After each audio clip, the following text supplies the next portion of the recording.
বিচার বিচার চাই, বিচার বিচার বিচার চাই।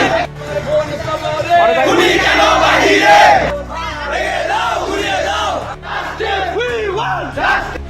Justice! We want justice! Justice for ভোলা জেলার আপামর সাধারণ শিক্ষার্থীরা যখন জানতে পারে তাদের একজন বোন মৃত্যুবরণ করেছে, তখন তারা জানতে চায় এটা কি আদতে মৃত্যু ছিল নাকি আত্মহত্যা নাকি আদতে কোনো দুর্ঘটনা।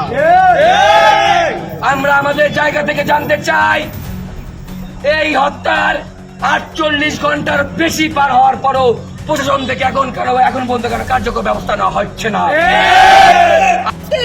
কালকে আমি যাই বলতে থাকবো না, তার প্রমাণ কি? প্রশাসন কেন এখনো জবাব দেয়নি যে এটা আত্মহত্যা ছিল নাকি খুন ছিল নাকি মৃত্যু ছিল?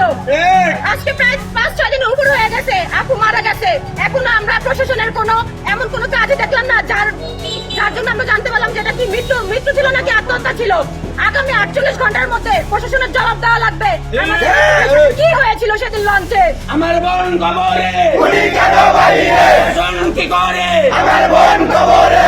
ইস্পিতা 24 জুলাই গণঅভ্যুত্থানে আমাদের সম্মুখ সারির যোদ্ধা ছিল। ইস্পিতার এহেন ঘৃণ এবং নির্লজ্জ মৃত্যুতে আমরা ভোলার বিক্ষুব্ধ ছাত্র জনতা, বিপ্লবী ছাত্র জনতা লজ্জিত। আমরা কখনই প্রত্যাশা করি না বিপ্লবকামী একজন ছাত্র বা সাধারণ যে কোনো স্তরের একজন ছাত্র বা ছাত্রীর এরকম নির্মম মৃত্যু হবে। আমরা প্রত্যাশা করি না ভবিষ্যতে কোনো শিক্ষার্থীর মৃত্যু হোক।